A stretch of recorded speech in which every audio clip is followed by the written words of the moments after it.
Hi, I'm Dr. Gary Myszkowski, and welcome to this presentation on the 3 waves of change. I originally offered this presentation on October 6th of 2016 at the conference of the Midwest chapter of the Association for Change Management Professionals. Unfortunately, the venue is not very conducive for video recording. However, after the presentation, a number of ACMP members approached me and asked for a recording of the presentation, so we've recreated it here for you. Hopefully you'll gain some new insights and learning about senior executive transitions from this presentation.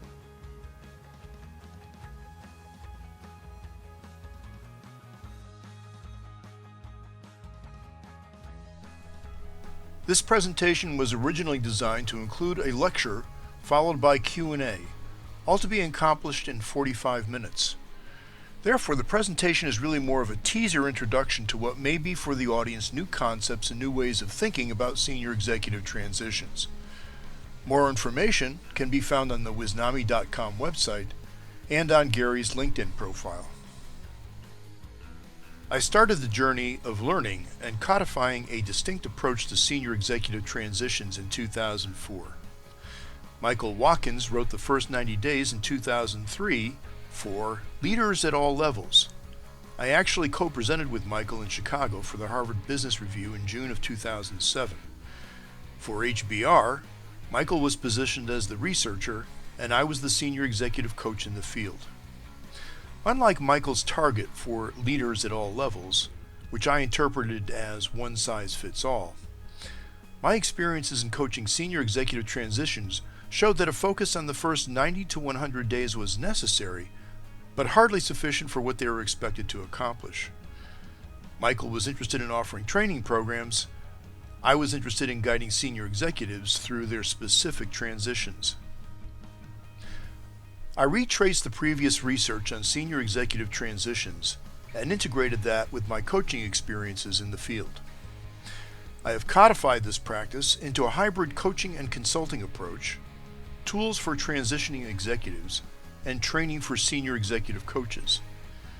The following presentation is a teaser to introduce a few of the key concepts to those unfamiliar with the 3-wave phenomena. This presentation is designed to provide an opportunity to achieve 3 learning objectives. The first objective is to help recalibrate your and your clients' expectations about the predictable challenges to managing change during a senior executive's transition during and beyond the first 100 days. The second objective is to broaden your understanding or appreciation for change management and diagnostic tools you might not otherwise associate with facilitating senior executive transitions. As you will see in a few moments, once you realize that the changes most senior executives make extend well beyond the first 100 days, it also becomes apparent that there needs to be a partnership between the external and internal change management professionals. To increase the probability of success, it is ideal if we create and collaborate in complementary roles. However, finding change management professionals who can effectively collaborate can also be a challenge in itself. So what makes the transitions of senior executives relatively unique when compared with other executives? For executives who have P&L responsibility, responsibility for a brand, or responsibility for a major functional organization such as engineering, operations, supply chain, sales, or human resources as examples, the transitioning executive is expected to improve the performance of the organization. I have yet to meet an executive who was told, "Don't change a thing." Yet these changes can range from incremental improvements to something closer to a full turnaround. And where the organization is on the business maturity cycle can determine what the most pressing challenges for further growth will be. For example, the challenges facing an emerging, unbridled growth company is quite different than a declining, very mature business that is trying to reinvigorate innovation, entrepreneurialism, and growth. So simply, senior executives are distinguished by having the explicit expectations for leading performance improvement through organizational change, and they have the legitimate authority and decision-making rights to make those changes.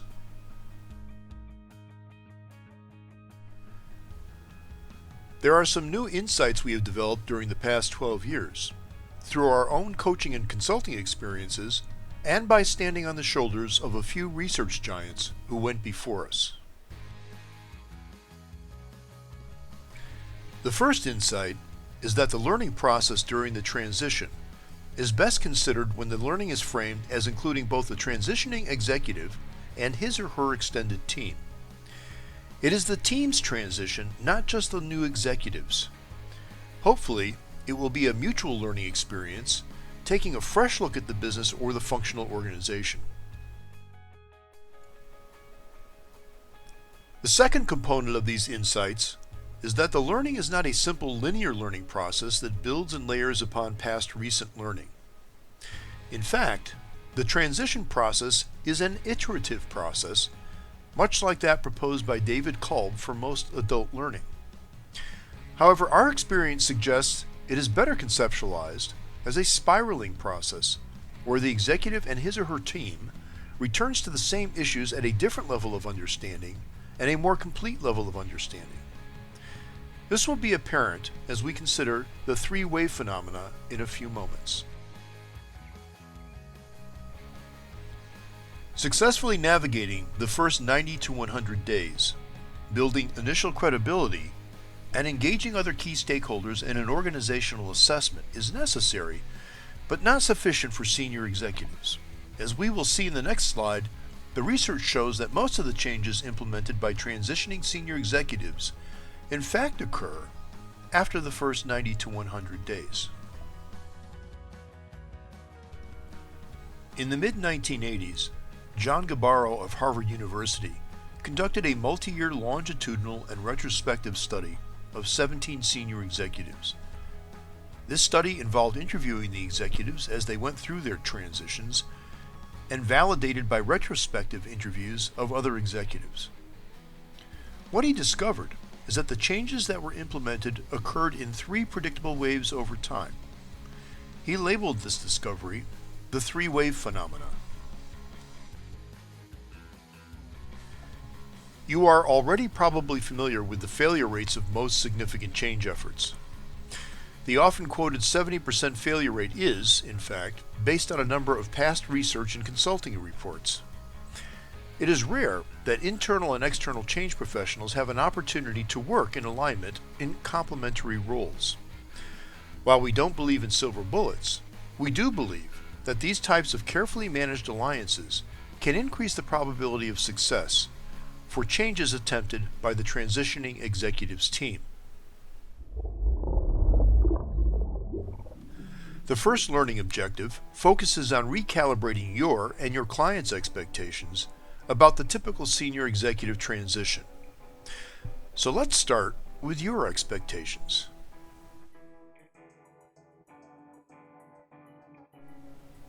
Let's start with a checkup from the neck up. 4 questions test your understanding of some fundamental characteristics of senior executive transitions. The first question is, before they start their new job, how long will most senior executives estimate it will take for them before they diagnose the current organization and determine which key changes to make and how? This is just about identifying the change levers they intend to pull before they complete the change processes. John Gabbaro, who was interviewing the senior executives in his study from the beginning of their new roles, found that most executives predicted it would take 4 to 6 months.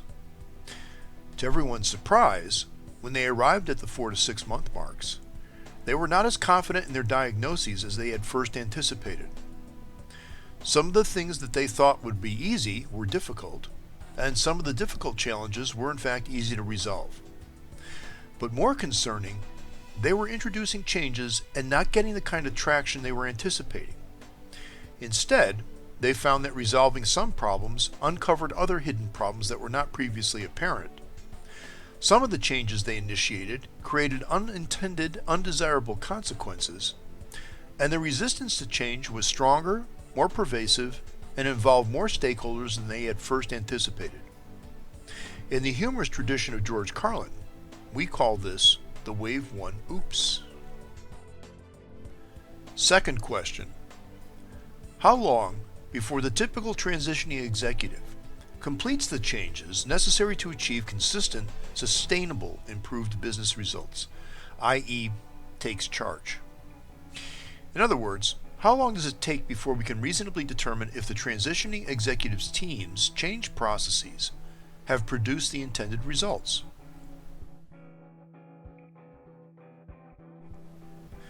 Gabarro's research suggests 2.5 to 3.5 years or longer. This has also been our experience in coaching and consulting. So while many stakeholders are very vocal about their desire to see the transitioning executive hit the ground running, everyone needs to recognize that this is typically a marathon and not a sprint. Question 3. What is the typical failure rate of executive and senior executive transitions, either outside hires or internal candidates, to reach their objectives in roughly the first 18 to 24 months? 40% seems to be about the right benchmark. Douglas Riddle of the Center for Creative Leadership has reported finding reported ranges from 33% to more than 50% failures, with many more executives failing to be as successful as was predicted in the hiring or promotion phase. What about the select group of senior executives in the C-suite? The chief financial officers, chief operating officers, chief information officers, chief marketing officers, or chief human resource officers, for example. For executives transitioning into the C-suite, what percentage feel they have been provided with the right transition support?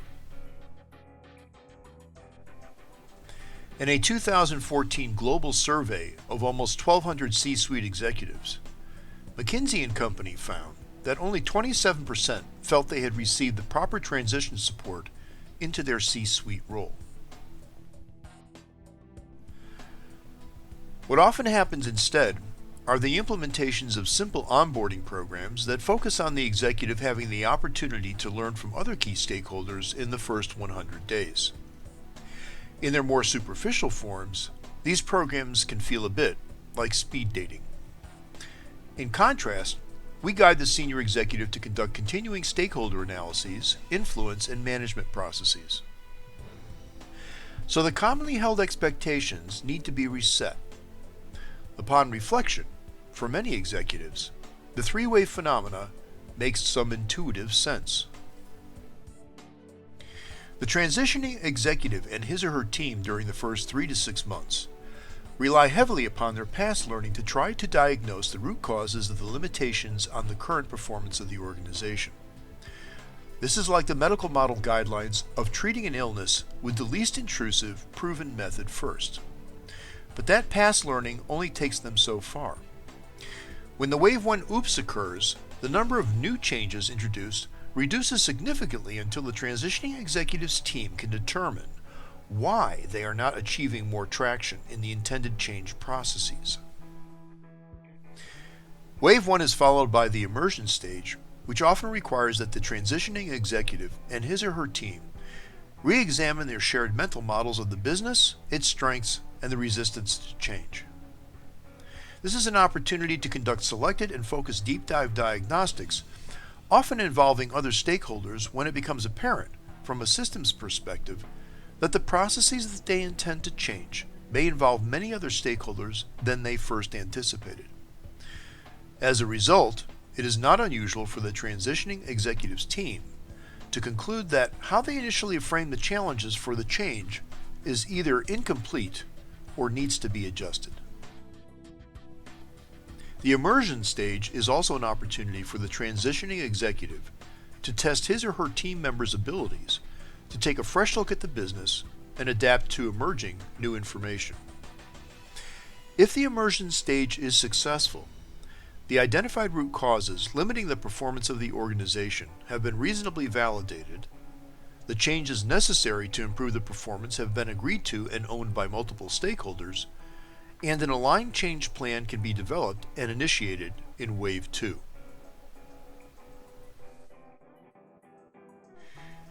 Given that each transition has its own characteristics, it is perhaps easier to summarize the most common and largest transition challenges during Wave 1 prior to the immersion stage. We will talk in a moment about the transitioning executive's momentum, or the strong predispositions that the executive brings with him or her when they enter the new role, and which may or may not be in alignment with the presenting situation they are entering. There are also the typical first 100 days challenges that must be successfully addressed, such as aligning with your boss or the board's goals and priorities. The transitioning executive will also need to begin to evaluate each individual team member's ability to assess the organization's current capabilities and determine who can serve as a resource for those assessments. And perhaps the subtler challenge that becomes more apparent when you are aware of the likelihood of the three-wave phenomena is when to slow down introducing new changes, determining where the changes are not taking hold, being very thoughtful about where to do a deeper dive, often with the assistance of additional stakeholders. This requires knowing when you have reached the Wave 1 oops and when you need to shift into the immersion stage. One of the primary concerns for the transitioning executive in Wave 1 is the adaptation of the executive's momentum to the presenting situation.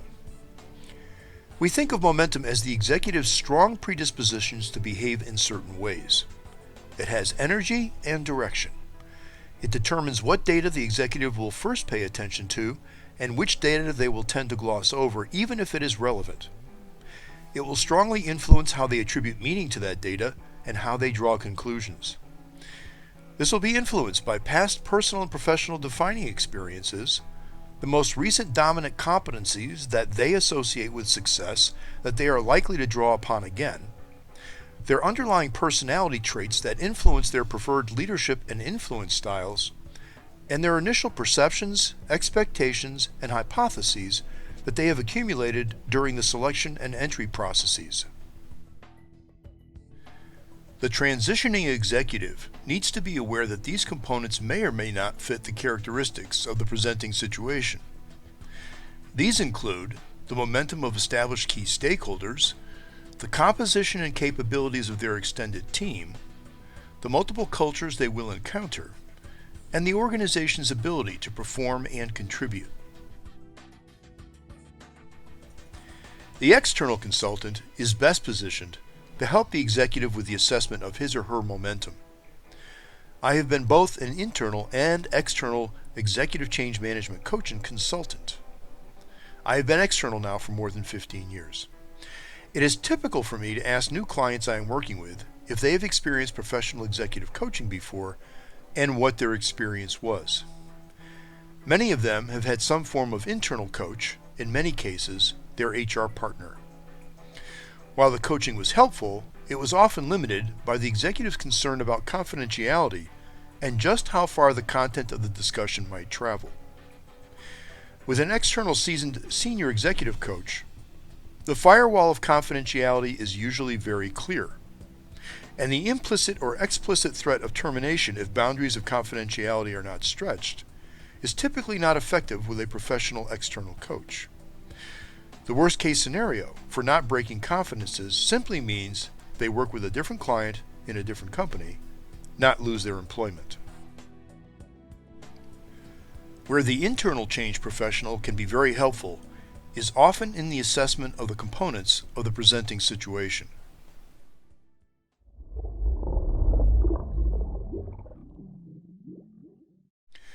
So let's move on to the second learning objective, broadening your understanding of the change management tools available. The tools that follow are examples of diagnostic tools that can be used for the dual purposes of assessing important components of the organization's abilities, as well as the abilities of the team members involved to objectively and validly assess key components of the business. The assessment of the assumptions behind the current business strategy. For organizations that develop their own strategy or hire someone outside their organization to assist them, Often the end product is a polished presentation of trend lines, bar charts, pie charts, and projections. To some, the packaging of the presentation is a bit intimidating, especially if it has been developed by an external consultant with touted expertise. The strategy presentation is logical, internally consistent, and seems impermeable to questioning. It can become an example of reification. It can take on a life of its own. However, behind every component of the business or functional strategy is an assumption, and each assumption has a different probability of coming true. The tool we are showing here is drawn from probabilistic decision making. In simple terms, what is the probability that this assumption will actually come true in the next 3 years, assuming a typical business strategy horizon? For example, the estimation of the cost of capital we can assume with 90% confidence because we see interest rates are moving very slowly. However, the probability of our ability to successfully finalize 2 key alliances in the next 3 years is highly unpredictable. For those strategies, when you weight and multiply the probabilities of the business strategy assumptions coming close to realization, the probability of success is often less than 30%. Assuming we can estimate the probabilities with some confidence, the 2 follow-on questions are: what are the signals that tell us we need to adapt the strategy?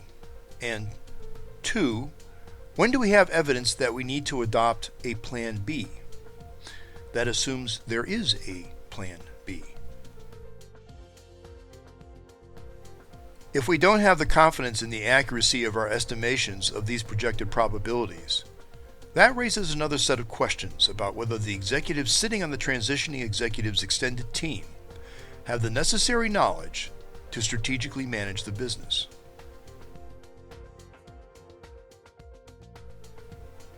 Once a strategy is codified, focused on external opportunities, the second step is to conduct an informal or formal organizational capability assessment.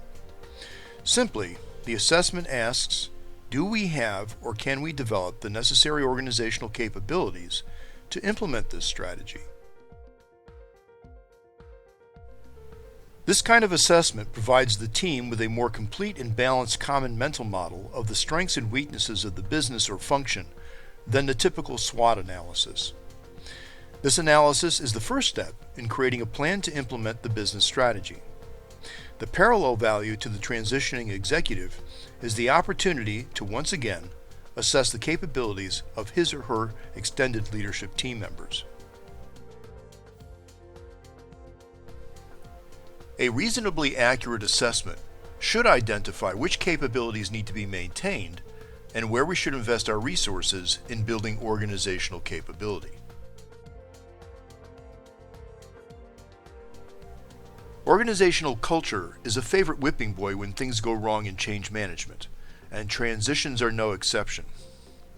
However, blaming the resistance to change on the concept of culture alone is too nebulous to be actionable. In the week prior to this presentation, Lou Gerstner, past CEO of IBM, who attempted to change IBM's operating culture and bring it out of decline, commented on Wells Fargo's senior executives blaming the mistreatment of their customers on their culture. To paraphrase Lou, as a senior executive, if you don't like the culture, look in the mirror. If and when we are asked to address culture, we defer to the human synergistics model of how culture is created and the outcomes it generates for individuals, groups, and the organization. Management's actions, decisions, the characteristics of people selected for advancement, incentives, and what top management measures or closely evaluates all signal what behaviors are rewarded and what behaviors are punished in a culture. For example, saying you want to be customer-oriented and having no systematic way to collect customer feedback and broadcast the voice of the customer throughout the organization telegraphs to employees that this espoused value is totally different than the value in everyday action.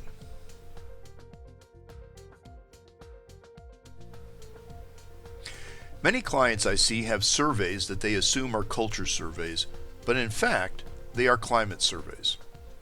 If the survey results can gyrate over a short period of time, depending on good news or bad news from the employee's perspective, such as the announcement of layoffs, the survey is probably a climate survey. Culture does not change that quickly or easily. So this path takes the senior executive team to an examination of many of the components of organizational effectiveness that ultimately result in a commonly held set of expectations among employees. I have known Dr. Rob Cook, CEO of Human Synergistics, since 1982, and I think their approach to culture change is worth your consideration if you are considering leading and measuring culture change. We have Human Synergistics certified consultants who can help you with the culture change processes. A new wrinkle on the change management toolbox in the past 15 years has been the emergence of organizational network analysis from the field of social psychology. The analysis focuses on the informal networks that exist beyond the formal organizational structure. These informal networks have evolved over time to fill in the process and performance gaps and actually allow people in the organization to get the work done. Individual employees often have evolved into important, if not critical, roles to fill the vacuum where the formal organization chart and processes have failed. And yet these roles are often not prescribed in their formal position descriptions. When using an organizational network analysis, employees are surveyed to identify who they turn to obtain information, access to others, or help in solving emerging problems. In this slide, the people surrounded by red circles are the formal team leaders. However, you will also notice individuals highlighted by blue circles as people who informally serve as important sources of information. Perhaps more importantly, the individuals highlighted by green circles have evolved into roles as boundary spanners. They have developed credibility in two different tribes, such as manufacturing and sales. They can act as translators between the two and link the right people from each tribe together at the right time to solve emerging problems. The reason why these networks are important is that unless you map these relationships using employee input, they are often invisible to those in decision-making roles. These may be the very people you need to engage when the Wave 1 oops occurs and when you need knowledgeable people in the deep dive diagnostics of the immersion stage. We can also use the employee survey technique to map where employees deeper in the organization are in adopting the intended changes. Looking at the lower left-hand side of the slide, if we create a 7-point scale of adopting change, starting with awareness of the change initiative and ending with the individual actually implementing changes that align with the overall change initiative, we can map where employees are in the process and where we need to invest more time to accelerate their acceptance and move them towards implementation.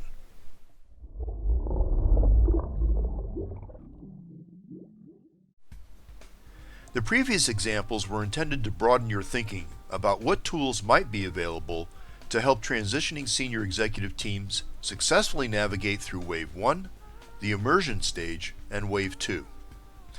There are other tools available as well, which we don't have time to cover here.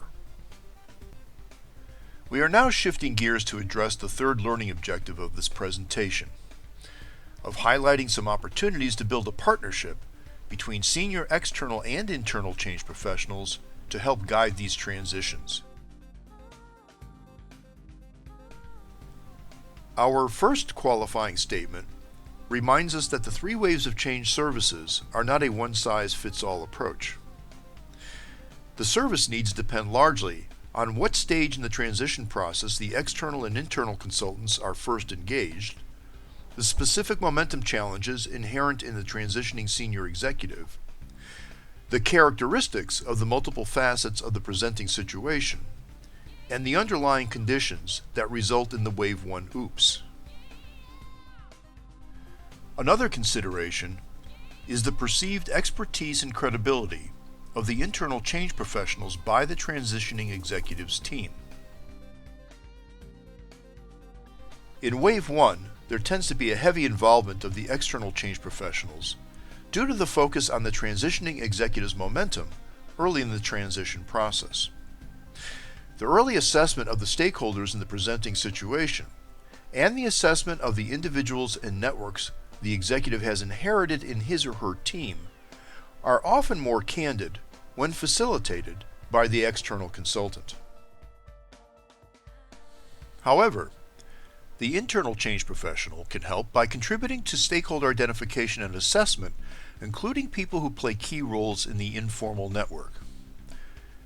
They can contribute the previous and current assessments where available of the executive's team members to the transitioning executive. They may have content to contribute to the business or functional strategy review and the organizational capability assessment if those diagnostics are utilized. In the immersion stage after the Wave 1 oops, the external consultants can be instrumental in recommending and introducing additional diagnostic approaches. They may also facilitate the diagnostic processes with the extended leadership team or the introduction of new additional stakeholders to attempt to take a fresh look at the business or the resistance to change. The deeper dive diagnostics, however, require more day-to-day facilitation or participation. This is a more cost-effective role for internal change professionals where they are available. Also, often key in the immersion stage is the identification, engagement, and involvement of key players in the informal social networks and other stakeholders outside of the transitioning executive's extended team, and engaging them in the diagnostic processes. Internal consultants can play key roles in both identification and engagement. In Wave 2, the external consultants again may tend to play specific roles. They may transfer approaches to planning and implementing large-scale change to the client.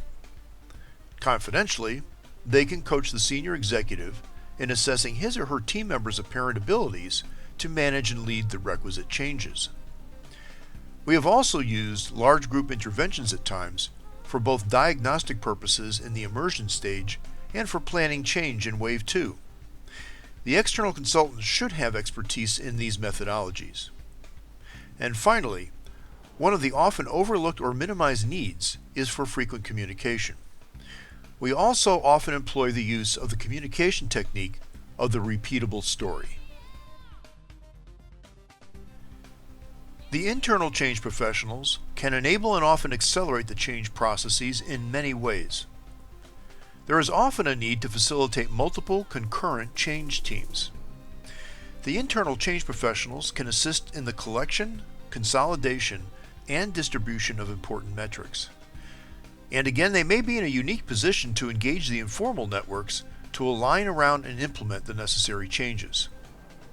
And they can also serve in facilitating the alignment of multiple threads of the change efforts. Hopefully, this brief presentation has stimulated your thoughts on a number of new opportunities where you might contribute to the senior executive's successful transition. If you have further interest in the 3 waves of change, you can follow me, Gary Myszkowski, on LinkedIn. Subscribe to our quarterly newsletter titled Taking Charge, and search on YouTube for our 3 waves of change videos. We hope you found this video a good use of your time and you picked up a few nuggets of new learning. Until next time, this is Dr. G. Speak to me.